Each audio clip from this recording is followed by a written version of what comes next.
Buongiorno, ben ritrovati con Focus TG. Continuano le violenze gratuite per futili motivi. Un uomo che è stato bloccato a Padova per una sosta vietata, quando ha scoperto di dover pagare una multa, ha tirato una testata ad un agente della polizia locale ed è stato arrestato. Vediamo il servizio e poi ci collegheremo con Marta Zatta.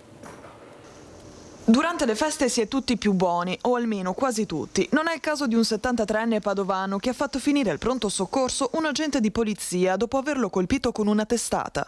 Durante un ordinario controllo stradale nella zona del Bassanello a Padova, una pattuglia ha fermato l'automobilista, sorpreso mentre effettuava una svolta vietata. Quella che sembrava una normale contestazione si è però rapidamente trasformata in un acceso scontro. Secondo quanto ricostruito, il 73enne avrebbe assunto fin da subito un atteggiamento aggressivo, rivolgendosi agli agenti con toni offensivi. Dopo essere sceso dall'auto, si è avvicinato a uno dei due poliziotti e quando ha capito che si sarebbe beccato una multa, lo ha colpito con una testata.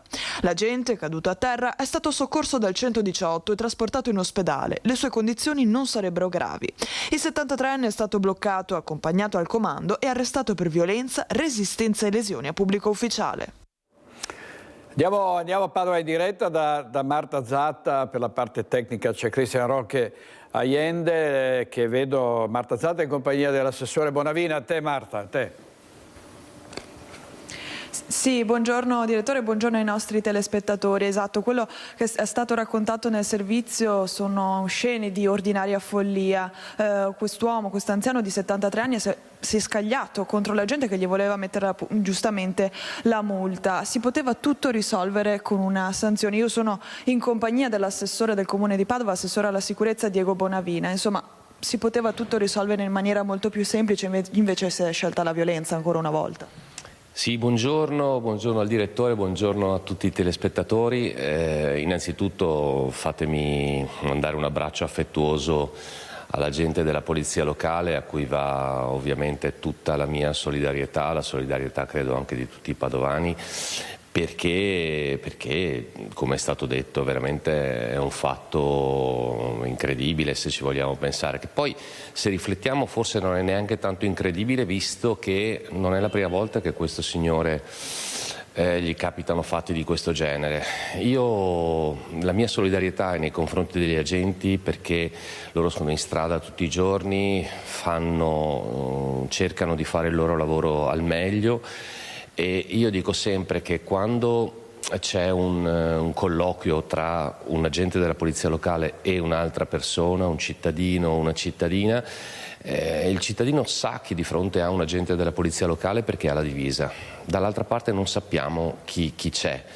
E come in questo caso, questo ragazzo non si aspettava minimamente di poter essere colpito con una testata al volto, perché è una cosa che non deve capitare neanche nei sogni, è una cosa incredibile da pensare, purtroppo è successa e questo fa sì che ovviamente tutti gli agenti che sono in strada devono moltiplicare le loro attenzioni, perché ogni tanto può capitare una cosa del genere, quindi capiamo la difficoltà dei nostri agenti, capiamo la difficoltà nel cercare di rilevare quella che è una normalità, perché una sanzione purtroppo è una normalità che può capitare nel condurre un autoveicolo.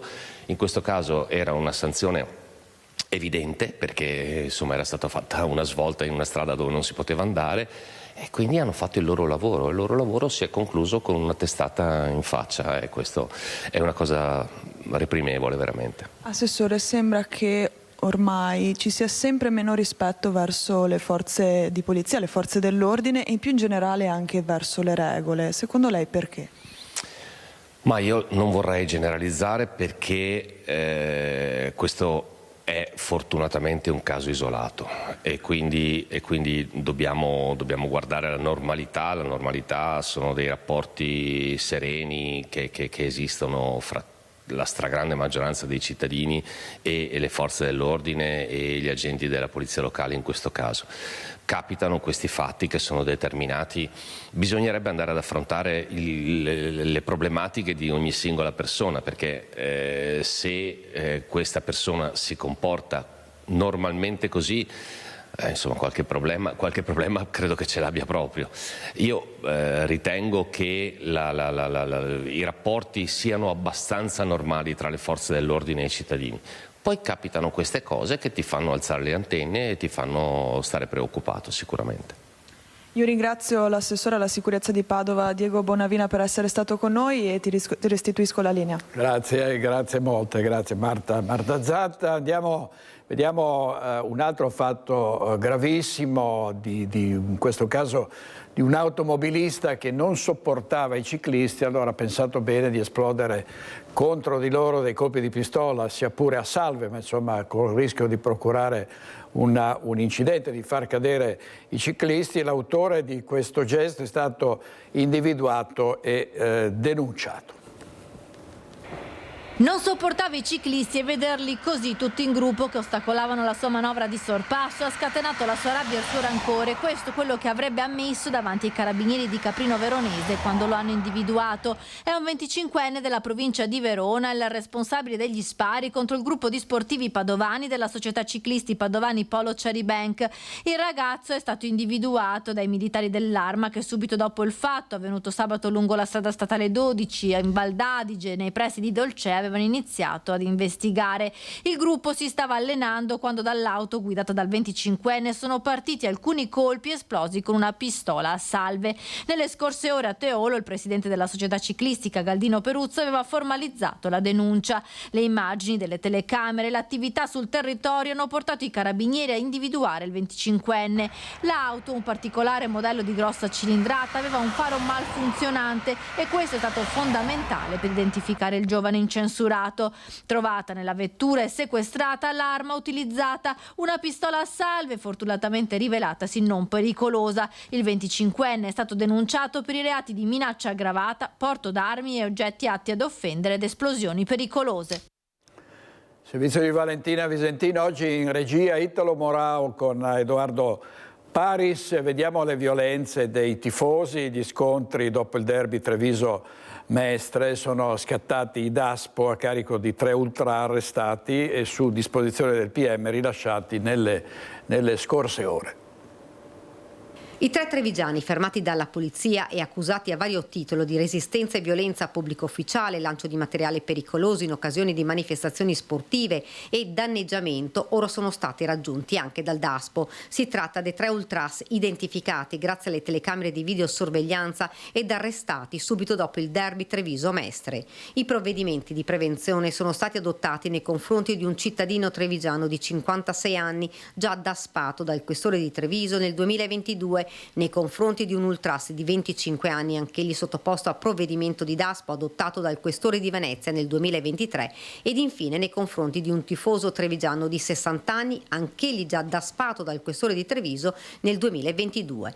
Quest'ultimo in particolare è ritenuto il presunto responsabile del lancio di una bottiglia di vetro con la quale è stato infranto il finestrino in cui viaggiavano gli ultras mestrini.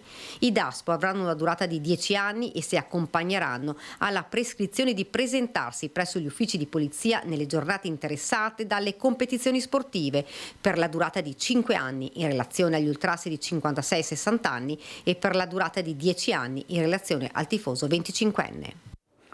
Servizio di Daniela Sizia, il questore di Treviso Alessandra Simoni, alla presenza del presidente di MOM Giacomo Colladona, ha voluto incontrare l'autista rimasto ferito domenica scorsa al termine dell'incontro di calcio tra Treviso e Mestre. L'ha ringraziato per la professionalità e il senso civico dimostrati. I tifosi hanno tentato di fermare l'autobus, ma questo autista ha continuato la sua corsa. Se si fosse fermato ci sarebbe stato uno scontro tra le opposte fazioni dalle conseguenze immaginabili. Sentiamo il nostro servizio. L'ha ringraziato per quello che ha fatto una cosa importante, che è quella di aver portato ovviamente l'autobus in stazione e non aver aperto le porte, quindi non essersi fermato, e questo sicuramente per la sicurezza è stato un atto importante. Non è da tutti, lui l'ha fatto e quindi il ringraziamento il questore l'ha fatto anche all'azienda e io sono veramente contento e lieto di quello che hanno fatto. Se lui non proseguiva e non apriva le porte sarebbe successo veramente qualcosa di particolare e grave, nel senso che eravamo a 3-4 giorni dal Natale, domenica pomeriggio col traffico e la gente che stava camminando anche a fianco del ponte. Quindi quello che ha fatto è una cosa molto importante, di una professionalità importante, quindi il ringraziamento del questore è stato ovviamente all'autista e all'azienda, e quindi io sono molto fiero di avere autisti come lui. Il prefetto mi ha chiamato stamattina, dopo le feste sarà ricevuto anche dal prefetto per ringraziare l'autista di quello che ha fatto. È un cittadino illustre della nostra città che ci dà contezza di come la collaborazione sia importante. La fermezza dell'autista e il funzionamento perfetto del dispositivo di sicurezza che era stato preordinato. Esatto, hanno evitato il peggio. Contiamo di identificare tutti i tifosi trevigiani che hanno partecipato e hanno dato adito a avevano la volontà di questi tafferugli, e i tifosi mestrini che sicuramente, pur di scendere dal pullman, hanno creato problemi e aggredito l'autista. Saranno tutti identificati e per tutti ci saranno provvedimenti interdittivi. Ricordo che i 3 soggetti oggi da Spati sono stati anche arrestati nella flagranza del reato. Il questore di Treviso, la dottoressa Simone, vediamo una notizia dal giornale di Vicenza. Bassano del Grappa, mio figlio picchiato, ora pene esemplari dai genitori del bullo, nessuna scusa. E la mamma del 13enne aggredito che parla e dice per i soldi, aggredito questo ragazzo per i soldi delle giostre, e racconta il difficile percorso per tornare ad una vita normale. Capitolo dei furti, ladri continuamente in azione, in particolare nella Marca trevigiana, hanno colpito nuovamente, questa volta San Biagio di Callalta. Andiamo da Christian Arboit. Sono entrati scavalcando probabilmente quella recinzione, i ladri che sono entrati in azione ieri nel tardo pomeriggio qui a San Biagio di Callalta. Siamo a ridosso della Postumia, una delle arterie più trafficate della Marca trevigiana. Questo però non è stato un deterrente per i delinquenti che hanno messo nel mirino questa abitazione. Dopo aver scavalcato la recinzione e percorso questo tratto di campo di cortile, i ladri si sono avventati su queste lanterne che sono ancora a terra e che sono state di fatto divelte, probabilmente con una mazza, sicuramente con una grande violenza. Questo per fare che cosa? Questo per non consentire alle lanterne di fare il loro lavoro, quindi di illuminare l'area. Perché? Perché questi ladri volevano agire indisturbati. Una volta tranciate le lanterne si sono introdotti nell'abitazione. Questa la porta che dà sulla cucina, i segni dell'effrazione sono ancora ben visibili sia sui balconi sia sulla finestra interna.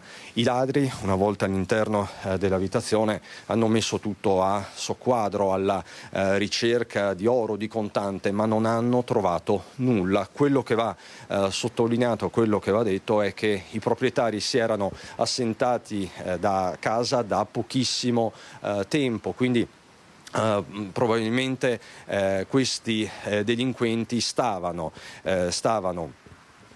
spiando i proprietari che erano diretti, erano in macchina diretti verso una località di montagna per le vacanze. Qui con me c'è la signora Nadia, abbassiamo le telecamere, non vuole farsi riprendere, ancora scossa. Nadia, voi ieri sera stavate andando verso nord, verso le montagne, era accanto a suo marito e ai suoi figli e doveva essere un Natale di spensieratezza.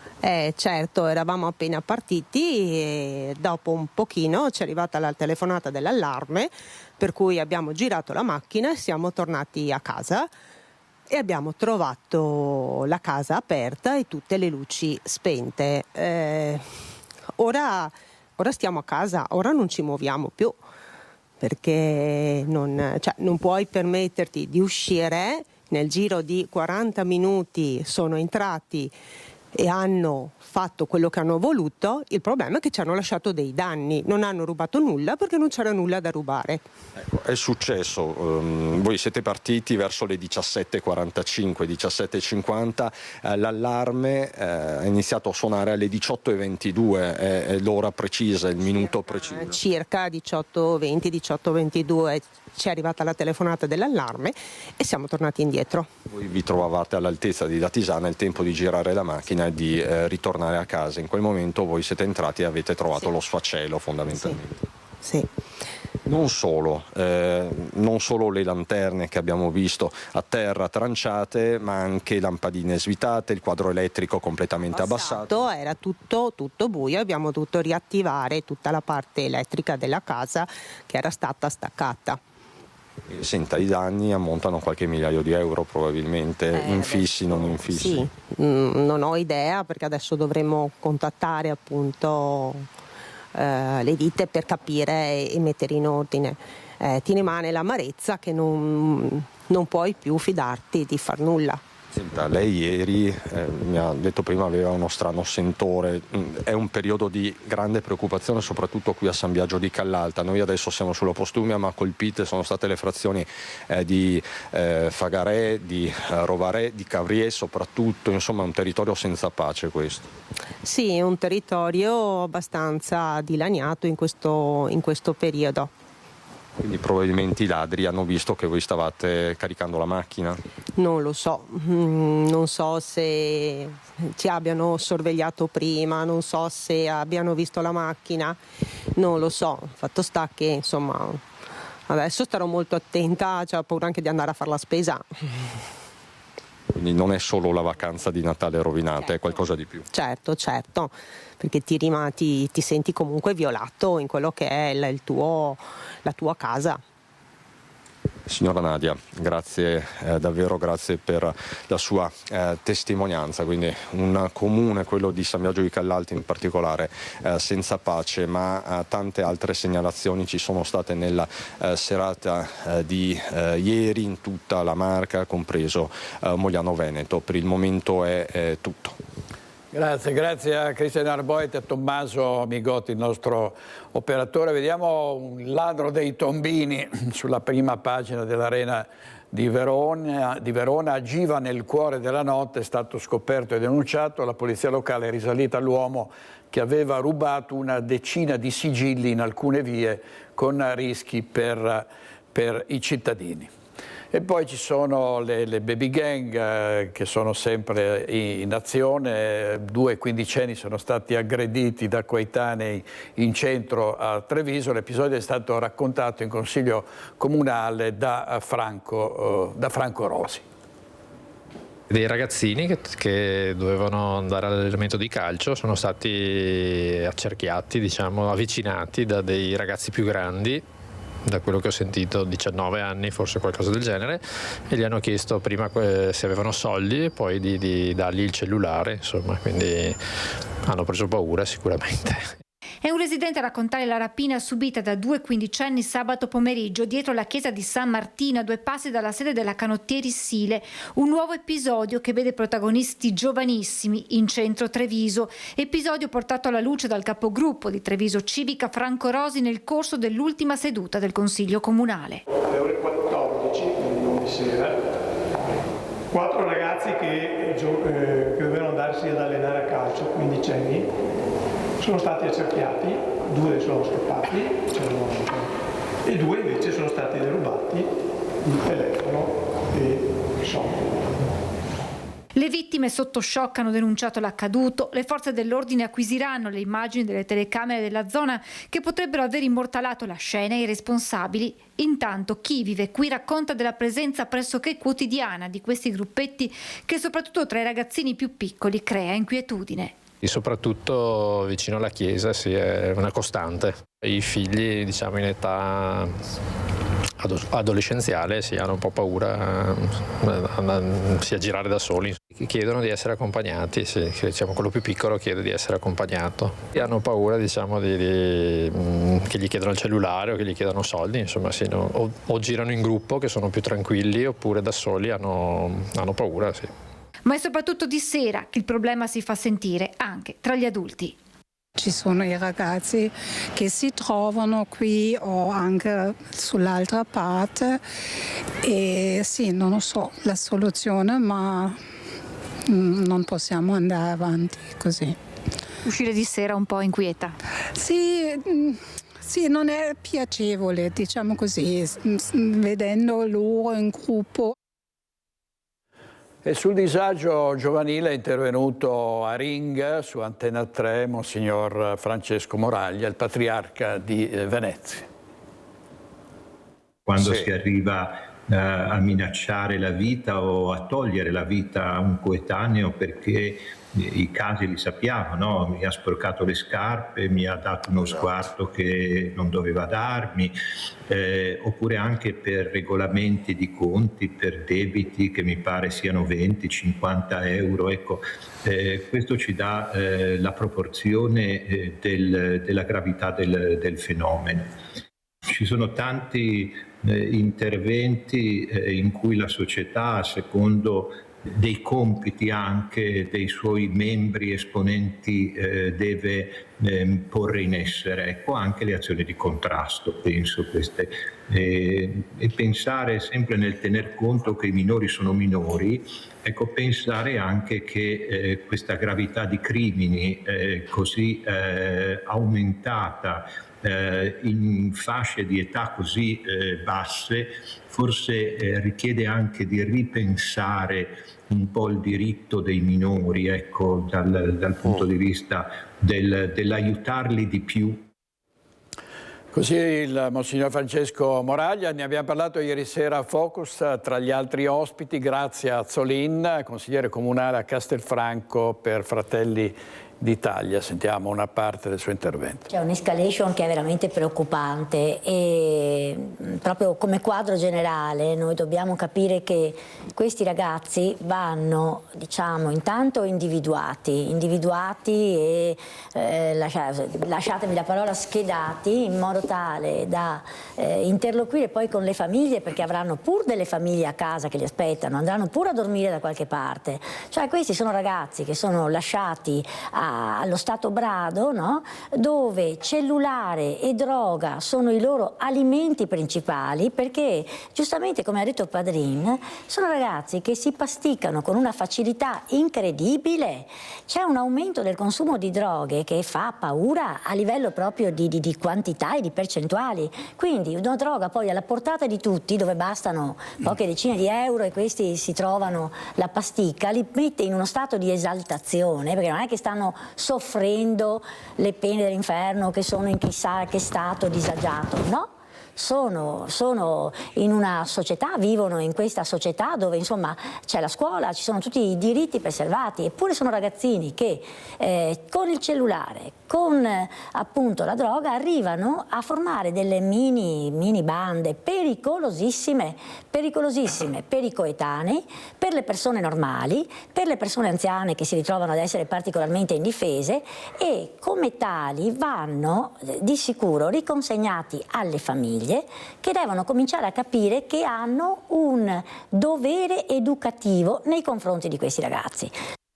Così ieri sera, grazie a Zolin, siamo andati a sentire i bassanesi, a Bassano del Grappa, i cittadini, proprio su quella che sta diventando una piaga sociale, quella del disagio giovanile e della violenza giovanile. Sentiamo. La violenza giovanile continua a occupare le pagine della cronaca tra risse, aggressioni e episodi che preoccupano sempre più la comunità. Un fenomeno sempre più frequente che solleva interrogativi su cause e responsabilità. Per molti la risposta è chiara: bisogna partire dalle famiglie, dal ruolo educativo dei genitori e dall'attenzione ai più giovani fin dall'infanzia. Seguirli di più e dialogare con loro. La famiglia, ci deve essere la famiglia, altrimenti i ragazzi non hanno punti di riferimento e si comportano come vogliono loro. Secondo me i ragazzi adesso hanno una specie di desiderio di prevalere sugli altri, non sono arroganti, non violenti, sono arroganti. Sono intelligenti, preparati, ma purtroppo qualche volta sbagliano. Io sono fiduciosa però, perché secondo me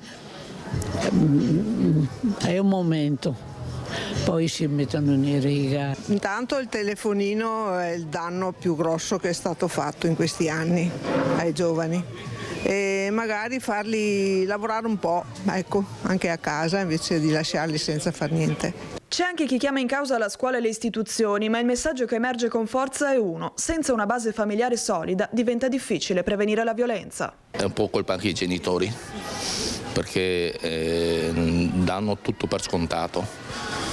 Tirare via un po' i telefonini, sono piccole cose che io da piccolo non avevo, però mi sono gustato di più la vita. Invece adesso hanno tutto, perché alla fine hanno tutto. I ragazzini di oggi vengono su, si vede per televisione che se un maestro o un professore gli dice qualcosa di contrario, arriva il genitore ecco. È sempre un discorso politico, perché dovrei insegnargli un po' nelle scuole, nei primi anni della vita dei ragazzi, dovrei insegnargli un po' di più cose che sei vivere in mezzo alla gente. Secondo me principalmente è sempre un po' colpa dell'educazione, quindi da parte dei genitori, e quindi secondo me è un po' quella la colpa, non parte proprio dai giovani, diciamo. Allora, queste erano interviste raccolte a Marostica. Adesso voltiamo pagina, apriamo una finestra sul Natale, perché è la vigilia, c'è tanta gente ai mercatini natalizi per gli ultimi acquisti. Andiamo a Belluno da Tiziana Bolognani con Stefano Bozzi per la parte tecnica. A te, Tiziana. Sì, direttore, buongiorno, ben trovato. Noi siamo all'interno, nel cuore del villaggio di Natale di Belluno. Si è leggermente allontanato Antonello Lapenta, uno dei soci di Belluno Viva, i privati a cui il comune di Belluno si è affidato per organizzare gli eventi natalizi nel cuore, nella piazza dei Martiri a Belluno. L'anno scorso c'erano state delle richieste di offrire maggiore qualità, e così è stato. C'è stato un impegno davvero importante, perché quest'anno la qualità si vede, è percepita e la gente sta apprezzando. Antonello Lapenta, è così. Grazie Tiziana. Noi ci stiamo provando, ci abbiamo messo il cuore, come hai detto tu, ci abbiamo messo l'anima. È un anno intero che facciamo 2 riunioni a settimana per ogni singola cosa. Ti faccio un esempio: le luminarie le abbiamo ordinate a marzo. E per ordinarle a marzo siamo venuti, abbiamo provato a mappare la città, a cercare di capire, perché l'effetto importante per il Natale non è tanto lo strutturale, è l'emozionale. L'emozionale è la filodiffusione, sono le luci, sono gli addobbi, e di conseguenza, ad esempio, proviamo a guardare il villaggio degli Elfi, che quella parte lì è spettacolare. Antonello Lapenta, facciamo assieme a Stefano Bozzi una rapidissima passeggiata e andiamo verso intanto la pista da ghiaccio. Certo, direttore, oggi stiamo aspettando la neve che è stata annunciata ieri, almeno per le prime ore del pomeriggio, e a bassa quota, quindi potrebbe nevicare anche a Belluno e rendere questa atmosfera natalizia davvero completa, piena. La pista oggi è piovuto questa mattina, quindi attualmente è chiusa, ma è sempre piena di ragazzi, ma anche di società sportive. Alle nostre spalle c'è l'area per il rifornimento delle bevande e del cibo, e invece qui sul Liston, fronte Liston in Piazza dei Martiri, le casette del mercatino di Natale che sono state prese d'assalto in questi giorni per gli ultimi acquisti, per le ultime cose da mettere, da riporre sotto l'albero. In fondo c'è la ruota panoramica, anche questa è un'attrazione che è stata davvero una grande novità. La Penta parlava del giardino degli elfi ed è è stato davvero, avete fatto centro con i bambini e con le famiglie. Perché il Natale è questo, Tiziana, il Natale è famiglia, il Natale sono bambini e noi dobbiamo portare in centro le famiglie. Se portiamo in centro le famiglie, se portiamo in centro i bambini, il clima automaticamente, il livello si alza e siamo più felici di quello che stiamo facendo. C'è anche soddisfazione da parte dei commercianti che l'anno scorso più di qualcuno aveva tirato su il naso. Abbiamo cercato di avere questa sensibilità nel mettere innanzitutto Belluno. Noi siamo ospiti, cioè questa è la città di Belluno, questa è la piazza di Belluno, dobbiamo violentarla il meno possibile e cercare di unire la città ed è una delle cose che abbiamo voluto fare quest'anno. Santi ed io siamo passati tutti i giorni da ogni singolo negoziante, mettendoci la faccia, spiegando quello che avevamo intenzione di fare e chiedendo anche un contributo ai negozianti. Abbiamo raggiunto 81 negozianti, se noi adesso passiamo il centro di Belluno troviamo delle vetrofanie che sono esposte lungo mezza terra, lungo tutta la piazza e questo a noi ha dato una forza incredibile perché vuol dire che ci crediamo ancora al commercio, ci crediamo ancora che si possa portare gente. E siete pronti a tornare anche il prossimo anno. Nel frattempo a Stefano chiedo di inquadrare quel maxi schermo dove passano le immagini emozionali ed emozionanti del territorio dolomitico bellunese che si appresta alle Olimpiadi invernali Milano Cortina 2026. Ci sarà anche l'appuntamento, il festeggiamento per la notte di San Silvestro organizzata dal Comune, dal Consorzio dei commercianti, Consorzio Belluno Centro Storico e dalla Consulta Ascom di Confcommercio con il contributo di DMO. La festa si svolgerà in Piazza Duomo e allora vi facciamo vedere questo servizio per tutti i dettagli. A voi. Non serviranno outfit e pieghe scintillanti perché l'ingrediente principale richiesto per l'imminente festa di Capodanno in piazza a Belluno sarà la voglia di stare insieme e di ballare fino a notte fonda. I presupposti per un gran veglione di qualità ci sono tutti. Stavolta bellunesi e non aspetteranno l'anno nuovo in piazza Duomo per un'esigenza squisitamente tecnica. Sì, sicuramente, anche perché andare a incidere su un piano di sicurezza già esistente come quello del villaggio sarebbe stato impegnativo, l'abbiamo vissuto l'anno scorso. Inoltre è anche l'occasione per far vivere la totalità del centro nella sua appunto complessità. A trarre giovamento dal grande spettacolo con DJ set e live band i locali del centro storico che si sono organizzati per prolungare orari e organizzare a loro volta i festeggiamenti. La gran fortuna è stata intercettare un bando da 20.000 euro, diciamo un grazie al Comune di Belluno che ha dato al Consorzio Centro Storico la possibilità di fare questa manifestazione. Ci sarà un ultimo dell'anno di qualità e finalmente sia famiglie, giovani e anche meno giovani possono trascorrere in centro storico l'ultimo dell'anno. E dunque si ricompone la squadra istituzionale natalizia con Comune, Consulta, Confcommercio, Consorzio e DMO, grazie al cui contributo è stato possibile inserirsi nel tour di San Silvestro di Radio Company che unirà idealmente 7 piazze fra Veneto e Friuli, oltre a quella di Belluno anche Treviso, Padova, Udine, Sottomarina di Chioggia, Mirano e Noventa di Piave. Per chi arriverà in centro non mancheranno le sorprese. Sotto nell'albero davanti al Museo Fulcis verranno installati questi simpatici cubi che sono alle mie spalle. Inquadrando un QR code ci sarà un facile sondaggio e poi sarà possibile ritirare un piccolo alberello di Natale riportante il brand Dolomiti Bellunesi presso gli esercizi del Consorzio. Un'occasione di promozione culturale e turistica del capoluogo a cui anche nel 2025 ha contribuito il Consorzio Belluno Centro Storico. Un anno importante, un anno impegnativo, tante novità, ma non ci aspettavamo di dover organizzare anche questo ultimo dell'anno e con le corse lo stiamo facendo anche bene. Inutile ricordare che il centro sarà chiuso al traffico mentre le scale mobili resteranno aperte fino alle 2:30. A tutti un rinnovato appello. Facciamo nostra l'ordinanza e la mozione fatta in Consiglio Comunale di spronare le persone a non utilizzare botti durante appunto queste festività e questa è un'occasione utile per rinnovarlo. Grazie a Tiziana Bolognani e a Stefano Bozzi da Belluno e queste sono le notizie che riguardano le festività, sono sempre rincuoranti, ma torniamo torniamo alla dura realtà. Il Presidente della Repubblica Mattarella nei giorni scorsi ha telefonato alla madre di Alberto Trentini, il cooperante lidense detenuto da oltre un anno in Venezuela. Lo si apprende da fonti vicine alla famiglia. Mattarella avrebbe espresso vicinanza ad Armanda Colusso manifestandole la solidarietà da parte di tutto il Paese. L'altra sera c'è stato un appello a Venezia anche dell'attrice Ottavia Piccolo, un altro, ennesimo appello di tutti coloro che chiedono il ritorno di Alberto Trentini, prigioniero da un anno in Venezuela.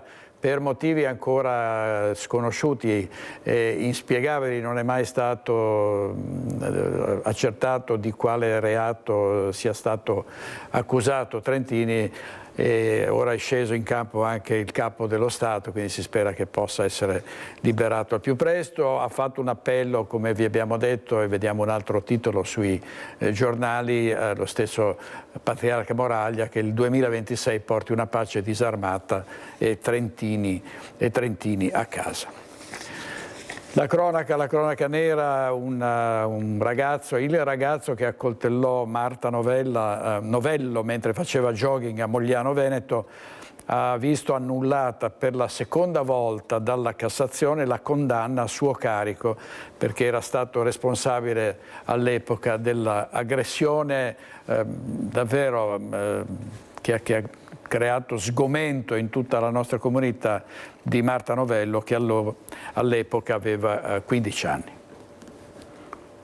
Marta Novello, 27 anni, fu accoltellata senza nessun motivo per oltre 20 volte. L'aggressione il 22 marzo del 2021 lungo via Marignana a Mogliano. Identificato il responsabile, allora quindicenne, che venne condannato dai giudici di primo grado a 6 anni e 8 mesi di reclusione, pena ridotta in appello a 5 anni. Il colpo di scena nella vicenda che sconvolse la Marca quando la Cassazione nel 2022 annullò la sentenza della Corte d'Appello di Venezia.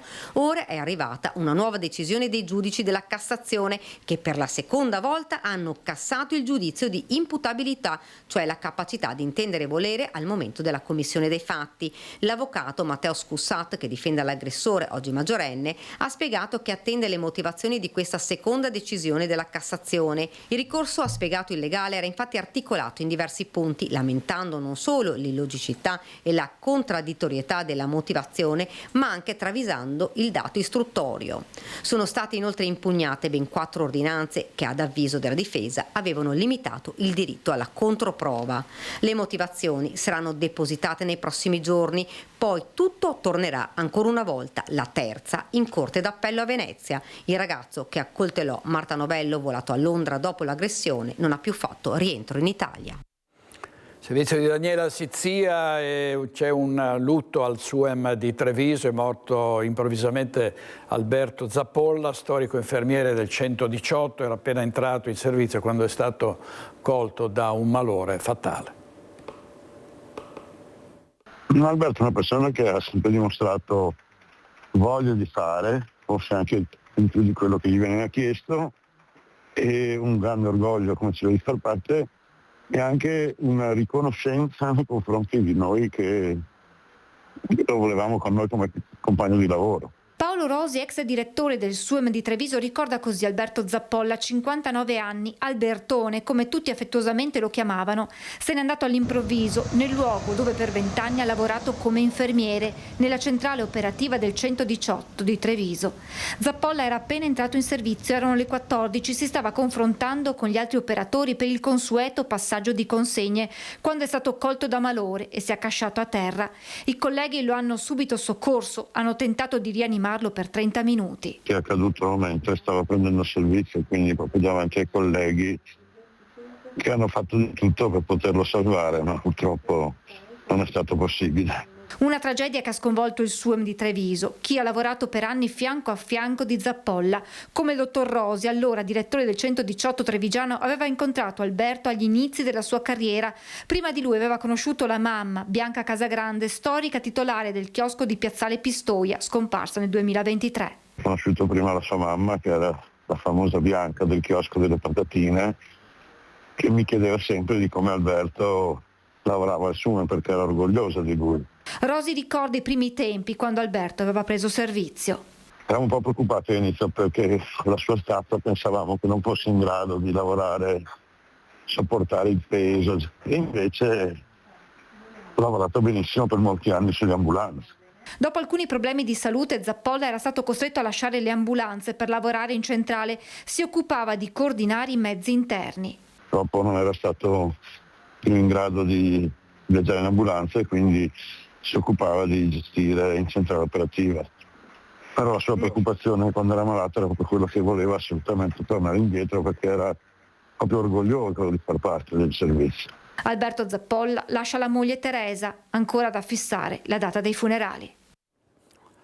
Questa mattina nel Duomo di Treviso alle 10 le esequie della segretaria di Alessandro Benetton, Gloria Guidolin, il grave lutto in 21 Invest. Era 56enne ed era l'assistente personale del presidente Alessandro Benetton, che l'aveva citata più volte nella sua autobiografia. All'ultimo saluto ai presenti è stato chiesto di indossare qualcosa di giallo, il suo colore preferito, e questo è un primo piano di Gloria Guidolin. Il funerale di Diana Canevarolo, la donna trovata agonizzante sotto casa a Torri di Quartesolo, rimane il giallo sulle cause della morte. Le indagini vanno verso l'ipotesi di un incidente, anche se molti sono scettici su questa pista, perché alcuni inquirenti prevalgono invece per la pista dell'omicidio. È stato un ultimo lungo abbraccio silenzioso a Diana Canevarolo, quello che il compagno Vincenzo e il figlio Nicolò hanno riservato la salma all'interno della bara al termine del funerale celebrato a Torri di Quartesolo. Il bianco è stato il colore scelto per fiori e abbigliamento di molti dei familiari, in particolare quelli provenienti da Vo, il comune di nascita e provenienza di Diana. Un solo mazzo di rose rosse è stato posato sulla bara. Una persona semplice e generosa, Diana, una donna dal carattere ambivalente e estroverso, ma con la necessità di coltivare riservatezza, ha ricordato il celebrante durante l'omelia. Oltre 200 persone nella chiesa dei Santi Gervasio e Protasio hanno voluto dirle addio. Particolarmente toccante uno degli ultimi momenti della cerimonia, quando il figlio Nicolò e la cognata dei fratelli della donna si sono seduti sui gradini dell'altare accanto alla salma per esprimere il loro affetto e dolore. Come è possibile tra 7 miliardi di persone avere proprio la mamma perfetta? Ciao sorellina cara, ci manchi davvero tanto, ci mancano le nostre chiacchierate al telefono, le tue battute, le tue risate, ma anche i tuoi rimproveri. Ci hai lasciato un vuoto incolmabile, sarà davvero dura vivere senza di te. È stato anche l'unico momento in cui è stata espressa la rabbia e l'angoscia per le modalità non del tutto chiarite della morte di Diana, la convinzione non si sia trattato di una tragica fatalità. Chi ti ha strappato la vita così giovane, siamo certi che la pagherà, e anche cara. Hai sofferto tanto durante la tua vita, ma ora sappiamo che sei libera e felice, vicino a mamma e papà, che si prendono cura di te nel regno dei cieli.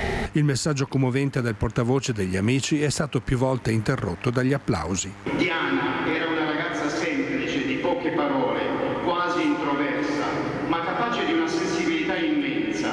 Non aveva bisogno di parlare molto, bastava uno sguardo, un gesto, una presenza silenziosa. Ciao Diana, rimarrai per sempre nei nostri cuori.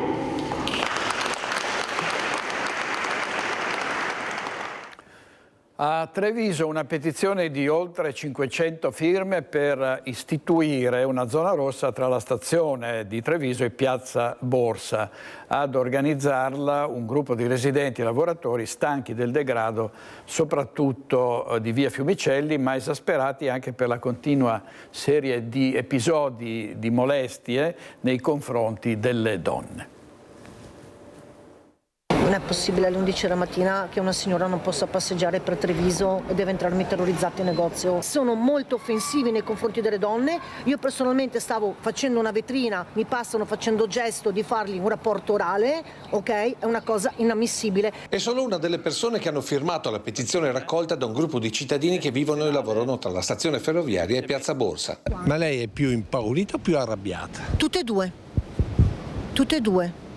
perché come donna non mi sento tutelata. Ok, quindi impaurita per me e per tutte le donne, e arrabbiata perché sono trevigiana e vedere la mia città ridotta in questa maniera non mi piace per nulla. Abbiamo deciso di fare una raccolta firme per far sentire un po' la nostra voce e per comunque ufficializzare quali sono i nostri disagi della zona in cui viviamo costantemente e quotidianamente. E le firme raccolte andiamo oltre le 550, di preciso sono 553. L'area di raccolta è stata nel quadrilatero da via Roma fino a piazza Borsa. Volevano addirittura che comunque se potevamo estendere anche la petizione nelle altre zone, nelle altre aree. Una richiesta che si concretizzerà a breve in un'altra raccolta firme. Firme comunque depositate in comune e consegnate in prefettura per chiedere più sicurezza. Noi auspichiamo che quella prevenzione che era stata inserita con la zona rossa qualche mese fa sia effettivamente riproposta e porti effettivamente a prevenire quelle situazioni che con la zona rossa effettivamente erano state mitigate. Una prima risposta è già arrivata dal sindaco Mario Conte. In realtà è un segnale anche di grande senso civico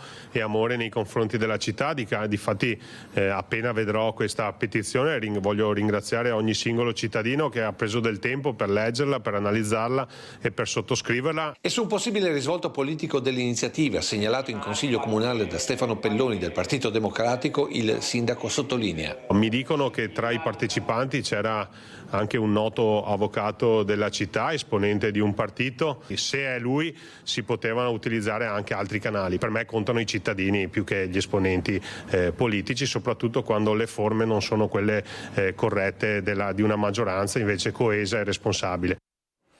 Sindaco di Treviso intervistato da Lucio Zanato, e c'è un'altra petizione in corso, e questa volta a Rosà, nell'Alto Vicentino, a pochi chilometri da Bassano del Grappa, perché si vorrebbe realizzare un grande impianto fotovoltaico delle dimensioni 2 volte del centro storico di Bassano del Grappa, in una zona rurale. Ovviamente ci sono le proteste dei residenti. Sentiamo Ferdinando Garavello.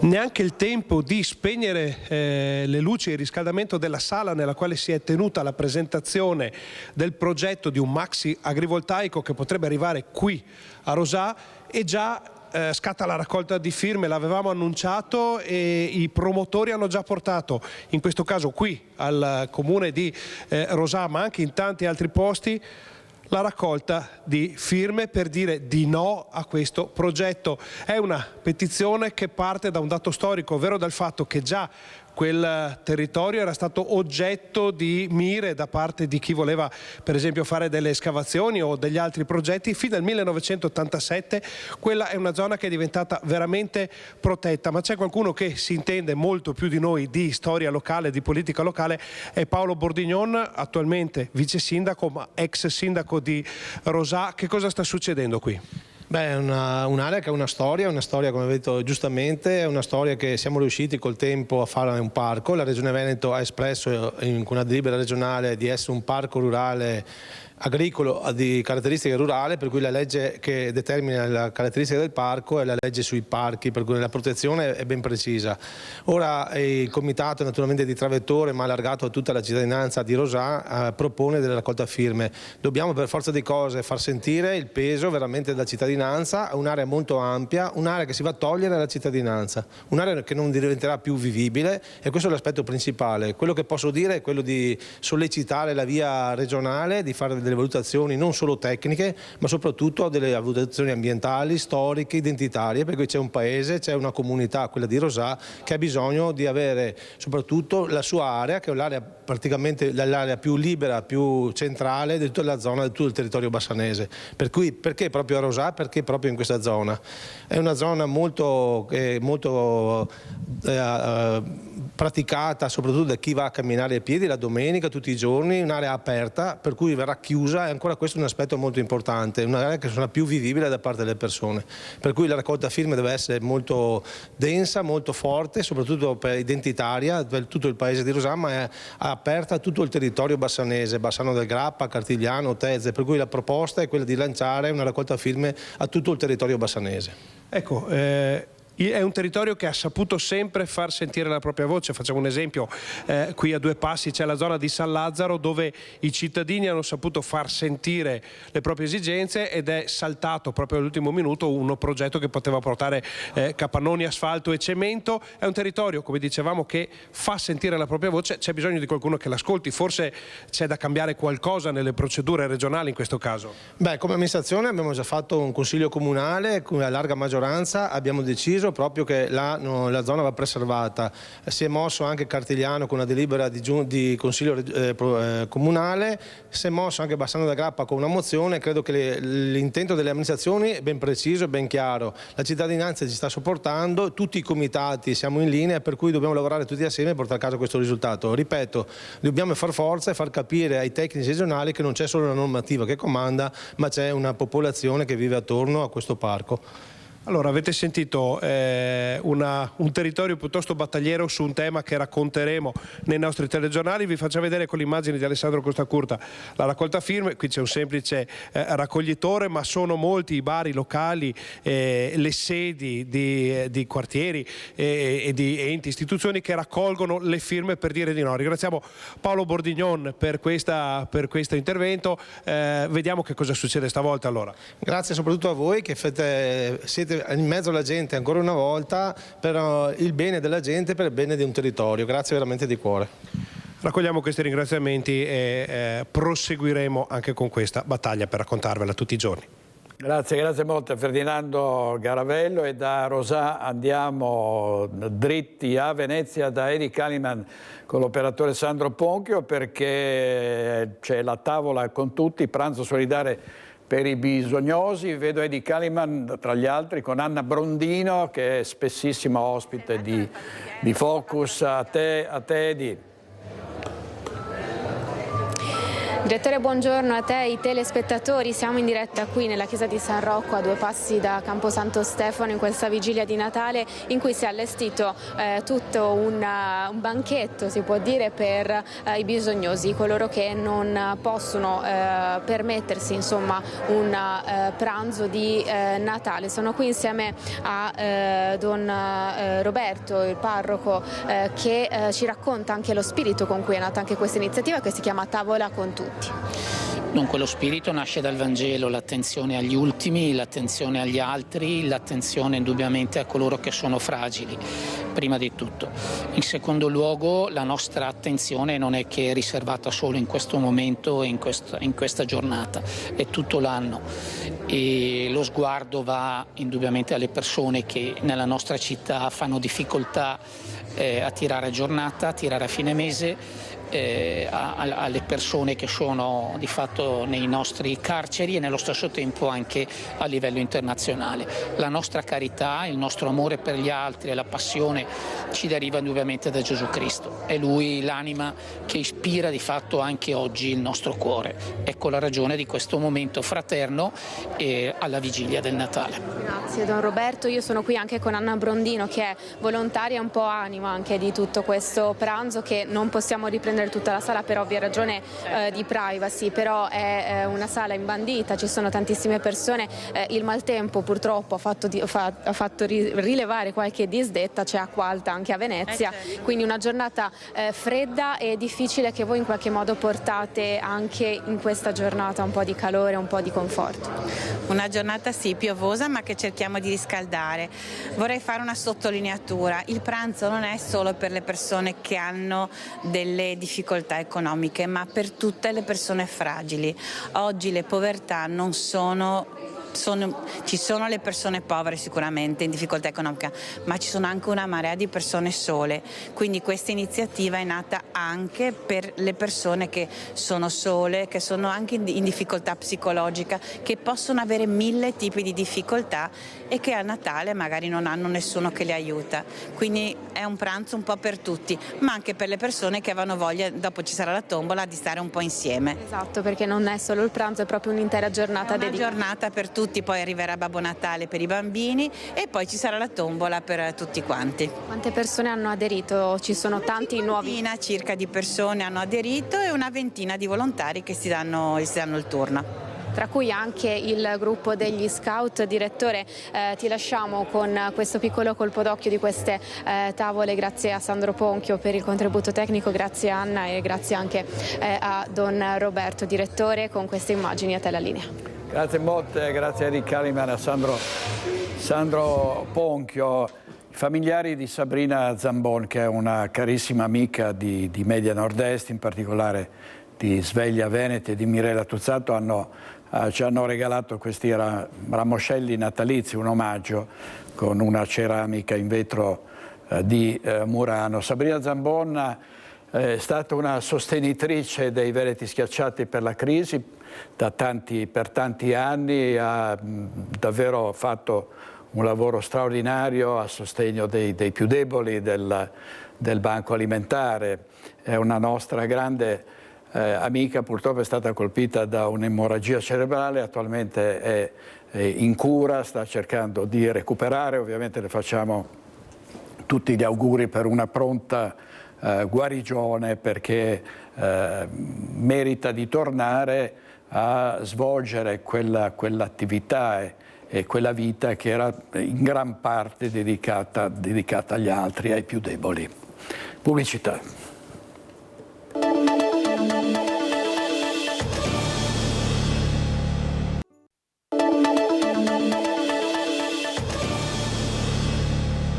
Di nuovo in diretta con Focus TG, andiamo a Vicenza, dove a 2 anni dalla nomina a presidente del Tribunale Luigi Perina ha rassegnato le dimissioni dalla magistratura. Un fulmine a ciel sereno per ragioni personali, ha detto il magistrato, ma la notizia ha suscitato un forte disagio a Palazzo di Giustizia e nel mondo dell'avvocatura berica. Sentiamo Ivano Tolettini. A 2 anni dalla nomina e in una fase segnata da una forte emergenza di personale per la mancanza sia di magistrati ma soprattutto di impiegati, il Tribunale di Vicenza deve fare i conti con le dimissioni a sorpresa del suo presidente, Luigi Perina. Per ragioni personali, secondo quanto filtra, Perina, una carriera come giudice del lavoro prima a Vicenza e poi in Corte d'Appello a Venezia, mantovano di 67 anni, residente in città, ha rassegnato l'incarico aprendo una fase delicata per la guida dell'ufficio giudiziario berico, che pareva avere superato la fase più acuta di difficoltà con l'arrivo di Alberto Rizzo qualche anno fa. L'uscita del presidente, che ha colto tutti di sorpresa, dal procuratore della Repubblica Lino Giorgio Bruno al presidente degli avvocati Alessandro Moscatelli, arriva in un momento complesso, con carenza nella pianta organica a tutti i livelli che incidono sull'organizzazione e sui tempi della giustizia. Ora si attende la nomina del successore da parte del Consiglio Superiore della Magistratura, anche se i tempi non saranno brevi, mentre restano sul tavolo le criticità strutturali che il Tribunale è chiamato ad affrontare quotidianamente per rispondere alle esigenze di giustizia dei cittadini. Nel frattempo il reggente sarà il giudice Giuseppe Limitone. Un commerciante di Pove ha sconfitto il fisco che voleva multarlo per centinaia di migliaia di euro sui controlli bancari. Ha avuto ragione lui, i versamenti sul conto misto erano stati già tassati e non in nero. Ancora Ivano Tolettini. Ha sconfitto il fisco fino all'ultimo grado di giudizio. Un commerciante di Pove del Grappa ha vinto in Cassazione contro l'Agenzia delle Entrate, che lo accusava di aver incassato ricavi in nero per centinaia di migliaia di euro sulla base dei soli movimenti bancari. I giudici hanno respinto il ricorso del fisco, confermando la decisione dei colleghi tributari veneti. Secondo l'Agenzia delle Entrate, invece, i versamenti sui conti correnti dovevano essere considerati automaticamente reddito imponibile. Ma per i giudici non è così. La Cassazione ribadisce un principio chiave che interessa tutte le partite IVA e le aziende. I movimenti bancari da soli non bastano, anche in presenza di accertamenti analitico-induttivi. Il fisco deve tenere conto dei costi necessari per svolgere l'attività. Non può cioè gonfiare il reddito ignorando le spese sostenute dai commercianti e dagli imprenditori per acquistare la merce. Nel caso specifico l'attività era a conto misto tra spese personali e aziendali e il contribuente, difeso dall'avvocata Gabriella Terziaria e dal collega Giorgio De Arcangelis, ha potuto dimostrare che quei versamenti non erano ricavi occultati, ma somme già tassate o comunque giustificate. Il punto decisivo resta la bocciatura dell'Agenzia delle Entrate, che aveva chiesto una nuova valutazione delle prove. Per il negoziante bassanese è una vittoria piena che gli ha permesso di risparmiare un sacco di soldi. Un fatto inaccettabile secondo la CGIL quanto è accaduto sabato scorso durante una ispezione a Padova. I sindacalisti che stavano verificando le condizioni di lavoro nel centro smistamento delle Poste Italiane sarebbero stati trattati da disturbatori. Accusati di essere fastidiosi disturbatori mentre chiedevano conto di quanto stava accadendo in 2 reparti del centro di smistamento di Poste Italiane a Padova. Nel mirino, secondo la ricostruzione della segreteria territoriale della SLC CGIL del Veneto, sono finiti 2 rappresentanti della sigla sindacale che sabato 20 dicembre hanno eseguito un'ispezione e chiesto conto di alcune procedure. L'ispezione, che rientra tra le legittime funzioni del sindacato, sarebbe stata tacciata da alcuni presenti come interruzione della produttività in un caso, mentre nell'altro i 2 sindacalisti sarebbero stati allontanati perché bisognava lavorare. Hanno fatto presente all'azienda che stanno violando le condizioni di salute e sicurezza all'interno del CSS di Padova. La nostra denuncia andrà avanti e non ci faremo intimidire da queste semplici dichiarazioni aziendali. La CGIL ricorda l'importanza della tutela della salute e della sicurezza del lavoro e richiama il valore del decreto legislativo 8108. Per questo, nonostante le feste, il sindacato sta valutando iniziative a tutela dei suoi rappresentanti e dei lavoratori. Vice di Chiara Gaiani, adesso sentiamo Christian Arboit su presunti truffatori che sono entrati in azione con uno stratagemma in cui si diceva il comune finanzia pompe di calore o condizionatori, ma è scattato subito l'alert ed è stata attivata la rete di controllo. Vediamo. Dei cittadini ci hanno chiamati un po' allarmati sul fatto che una ditta si è proposta di vendergli o di proporgli delle caldaie, pompe di calore sponsorizzate dal comune. E siccome le segnalazioni sono state più di una, ho previsto subito di chiamare il sindaco per avvisare anche voi, per evitare diffusione di queste informazioni false. Un chiaro tentativo di truffa che probabilmente cela l'obiettivo di introdursi senza colpo ferire nelle abitazioni usando il lasciapassare del comune, da qui la comunicazione immediata a tutta la popolazione con la comunità di Villorba che ha saputo fare da argine. Abbiamo diffuso l'alert appunto con i media, ma soprattutto anche con il controllo del vicinato. Il controllo del vicinato a Villorba conta 500 iscritti, quindi abbiamo subito diffuso il messaggio che venga a sua volta diffuso alle persone più vulnerabili, quindi gli anziani. Il comune di Villorba quindi non contatta i residenti personalmente per proporre interventi domestici, ne manda incaricati a domicilio, né tantomeno finanzia o propone l'installazione di pompe di calore o condizionatori. Più in generale sul fronte delle nuove truffe e dei furti, l'opera del comune resta capillare soprattutto nei confronti dei meno giovani. E noi già dall'anno scorso stiamo facendo degli incontri all'interno delle parrocchie dove l'anziano va a noi piuttosto che alle funzioni religiose proprio con i carabinieri, quindi andiamo a trovare noi le persone fragili per metterli al corrente e informarli di queste truffe. Questione di ordine pubblico, sicurezza e non solo. Visto il target serve una buona dose di empatia e capacità relazionale. Su questo la polizia locale intercomunale è in prima linea. Cerchiamo sempre di essere molto vicini a queste utenti perché serve a loro sapere che c'è una spalla su cui confidarsi e sapere dove andare a chiedere aiuto. Una vera e propria serra domestica allestita appunto in un'abitazione. Un giovane residente di Quinto è stato arrestato dopo il sequestro di 159 piante di marijuana, oltre a droga già pronta e attrezzature professionali. Quinto di Vicenza, vediamo. Una coltivazione intensiva di marijuana nascosta tra le mura di casa è quanto emerso al termine di un'operazione che ha portato all'arresto di un giovane residente nel comune di Quinto Vicentino.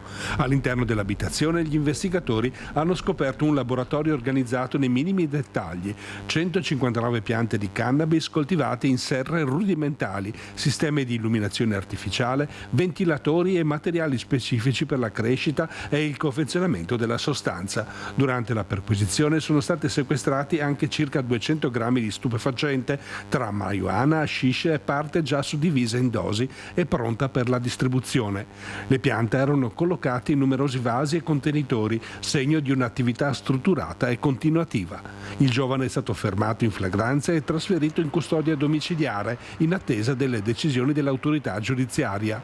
Un episodio che riaccende l'attenzione sul fenomeno dello spaccio domestico, sempre più spesso organizzato all'interno di abitazioni apparentemente insospettabili anche in contesti residenziali tranquilli. Nuovo focolaio di aviaria in un allevamento a conduzione familiare a Fonte nel Bassanese. Le restrizioni riguardano anche il territorio di tutta la zona del Bassanese. Vediamo. Allarme influenza aviaria in un piccolo allevamento a conduzione familiare. Il focolaio del virus è stato segnalato nel comune di Fonte, in provincia di Treviso. Proprio per evitare che il virus possa diffondersi, le autorità sanitarie hanno attivato immediatamente le misure di prevenzione che interessano un'area di 10 km attorno al focolaio, includendo anche alcuni comuni dell'area est di Bassano del Grappa. Non si tratta di un'emergenza per la popolazione, spiegano le aziende sanitarie, ma di un intervento di controllo e monitoraggio. Il focolaio risulta circoscritto e sotto osservazione, mentre l'attenzione è rivolta soprattutto alla tutela degli allevamenti e alla prevenzione di nuovi contagi, in particolare attraverso il contatto con volatili selvatici. Per questo sono state rafforzate le verifiche sugli animali e sono scattate limitazioni che riguardano fiere, mercati e movimentazione del pollame. Per gli allevatori e i proprietari di animali, anche a uso familiare, si raccomanda di rispettare scrupolosamente le indicazioni dei servizi veterinari e di custodire gli avicoli al coperto, compresi acqua e cibo. Il comune di Fonte, in stretto contatto con le autorità competenti, continuerà a monitorare la situazione e invita i cittadini e gli allevatori anche del Bassanese a seguire esclusivamente le comunicazioni ufficiali. Le fiamme hanno distrutto il tetto di un'abitazione a Maserà di Padova. Vediamo. La richiesta al 115 è arrivata alle 17:30 di martedì. In via Camura, a Maserà di Padova, un incendio aveva avvolto il tetto di un'abitazione senza feriti per fortuna. Sul posto sono arrivati i vigili del fuoco del distaccamento di Abano Terme con il supporto dell'autoscala e del carro aria da Padova. In totale 8 gli uomini presenti, coordinati dal funzionario di guardia.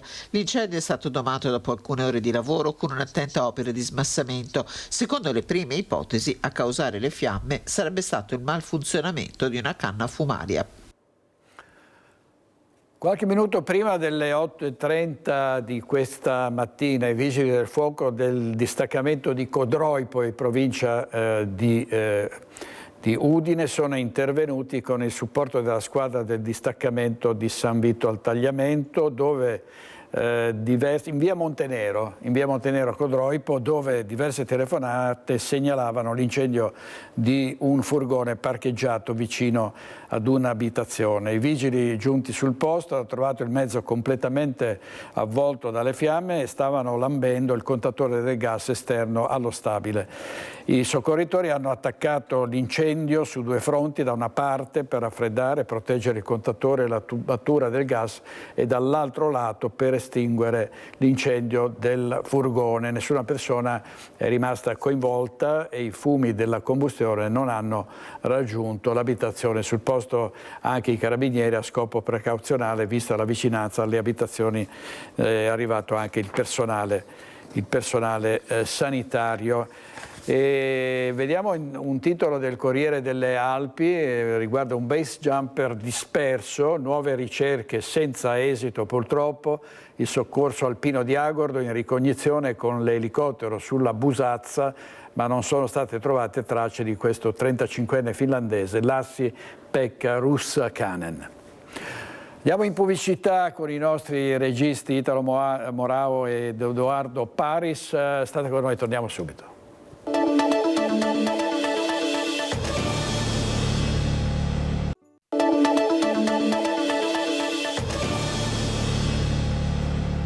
Uno scambio di questori Venezia-Bologna nel tracciare il bilancio dell'attività nel 2025. Gaetano Bonaccorso ha parlato della sua esperienza veneziana. È stato un periodo emozionante, molto motivante, tra l'altro una realtà unica anche sotto il profilo della sicurezza. Non esiste una realtà analoga, certamente non esiste in Italia, che ti impone di prevedere percorsi di sicurezza differenziati in ragioni di territori che sono profondamente diversi. Il questore di Venezia Gaetano Bonaccorso si prepara a lasciare la città per andare a ricoprire l'incarico a Bologna, scambiando la guida della questura col collega Antonio Sbordone, che invece arriverà in Laguna a metà gennaio, come deciso dal ministro Piantedosi. Molte le sfide affrontate da Bonaccorso in questi anni tra Venezia e Mestre, molti i ricordi. I problemi ci sono e il lavoro è stato tanto, però farlo in un luogo come Venezia è certamente più confortevole. Qual è il ricordo più bello che porterà con sé?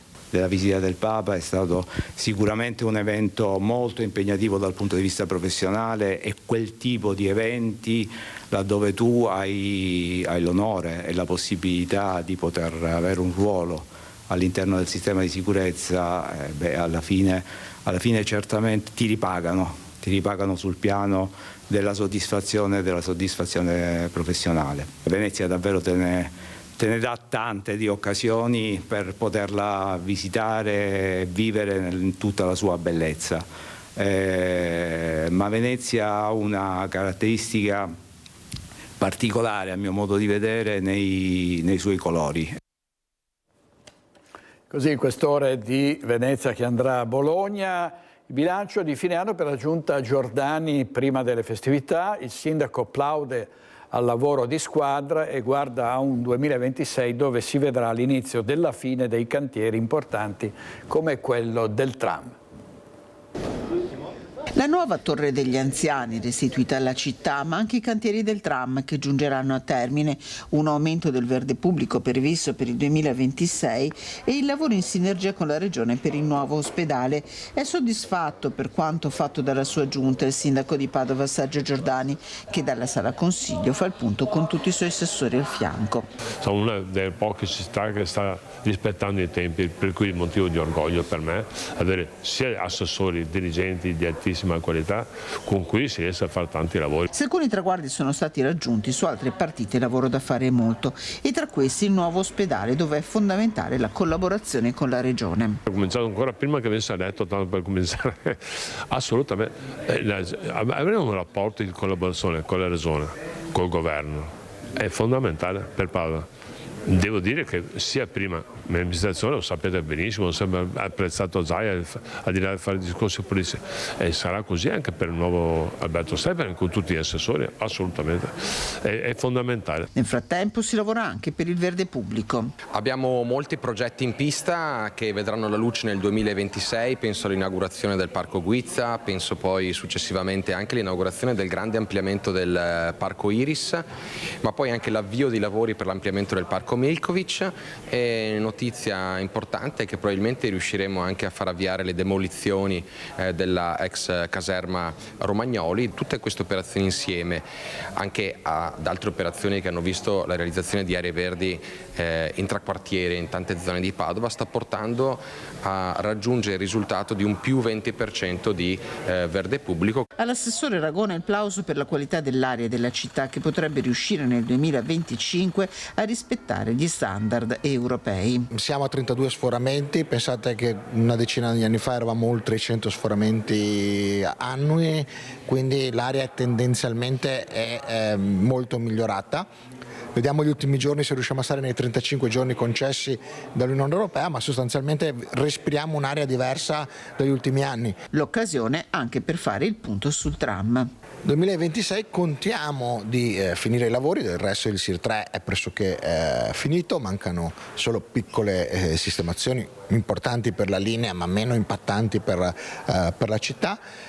Quindi contiamo per primavera di iniziare a vedere il tram girare. Ovviamente ha bisogno di una fase di esercizio l'esercizio e collaudo. Una città che nel 2025 ha fatto un passo in avanti anche sul fronte dei diritti, con il riconoscimento della Corte Costituzionale dell'iscrizione all'anagrafe dei figli di 2 mamme.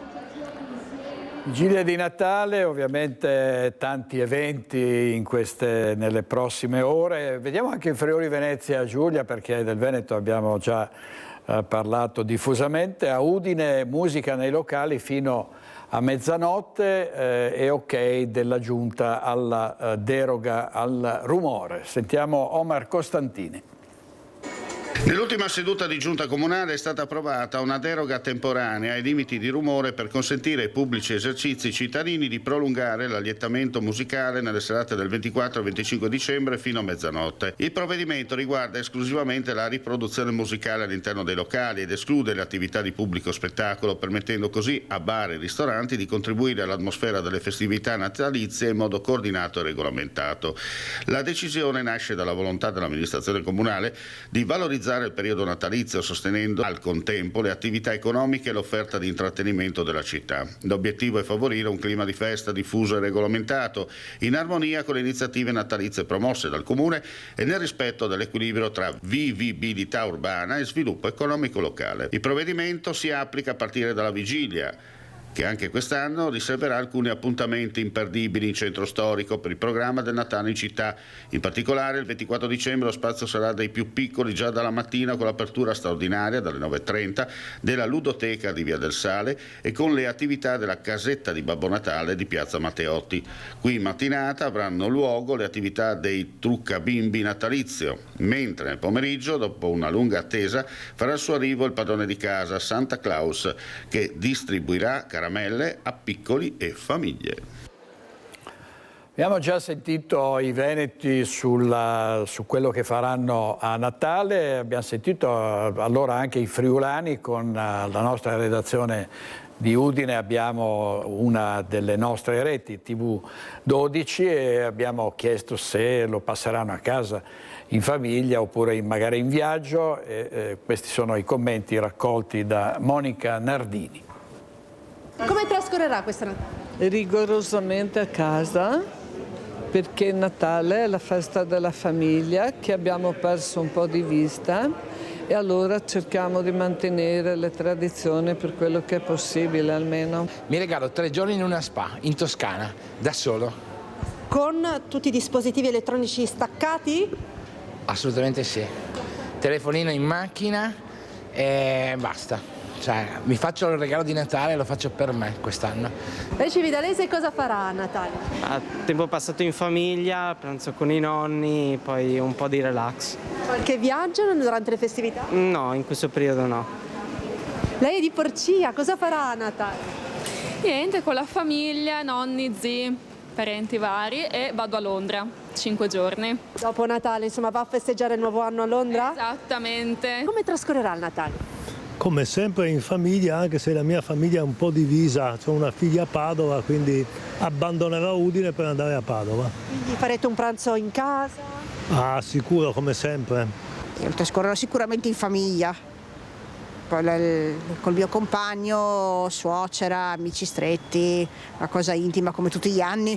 Poi Natale staremo in casa, in famiglia, ma il giorno di Natale magari approfitteremo che c'è poca gente in giro per farci un'escursione fuori porta. Ha anche un amico a 4 zampe. Sì, è una bambina, si chiama Susi. Riceverà anche lei i regali? Ma questo è sicuro, ma lei ne riceve sempre i regali. Sempre ovviamente con il pensiero anche a Capodanno e al pericolo dei troppi fuochi d'artificio stoccati in certi casi in maniera illegale, la Guardia di Finanza interviene, intensifica i controlli. A Vicenza sono state denunciate 3 persone, sequestrati 900 kg di botti. I militari delle Fiamme Gialle hanno sequestrato circa 900 kg di fuochi d'artificio per un totale di oltre 105.000 articoli pirotecnici rinvenuti in 3 diversi centri di stoccaggio. Il materiale era custodito in condizioni di grave rischio, vicino a prodotti infiammabili e impianti elettrici, in violazione delle norme di sicurezza previste dalla legge. Nel mirino anche il commercio di prodotti natalizi. Oltre 42.000 articoli non conformi sono stati sequestrati perché privi delle corrette indicazioni di legge difettive e non rispondenti alle normative europee sulla sicurezza dei consumatori. Tra questi più di 11.000 prodotti contenuti nelle cosiddette mystery box, promosse sui social network e vendute online o in temporary shop allestiti in diversi centri commerciali del Veneto. L'ampiezza dei fenomeni riscontrati ha fatto scattare un coordinamento con altri reparti della Guardia di Finanza, che ha consentito ulteriori sequestri in tutta la regione in tempi piuttosto rapidi. I titolari delle attività controllate sono stati denunciati a piede libero alla Procura di Vicenza per commercio abusivo di materiale esplodente e segnalati alle autorità amministrative competenti. Le sanzioni possono superare complessivamente i 35.000 euro. Un'azione che si inserisce in una strategia più ampia di contrasto all'illegalità economica per garantire sicurezza ai cittadini, soprattutto durante il periodo delle festività, a tutelare il mercato e la concorrenza leale tra gli operatori che rispettano le regole.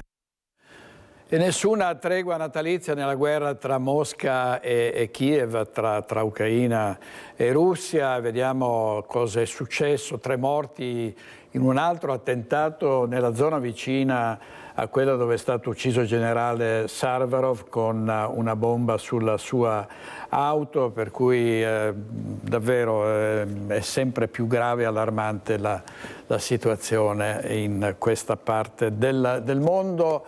Grazie a tutti per averci seguito fin qua, davvero da parte di tutta la redazione di Media Nord-Est i più sinceri e affettuosi auguri di buon Natale. Grazie anche da parte dei nostri registi Italo Moravo e Edoardo Paris. Stasera non ci sarà in onda Focus, perché è la vigilia di Natale. Focus tornerà la sera del 29, lunedì 29, e ovviamente anche Focus TG a mezzogiorno. Grazie, ancora tanti auguri e buona giornata, buon Natale.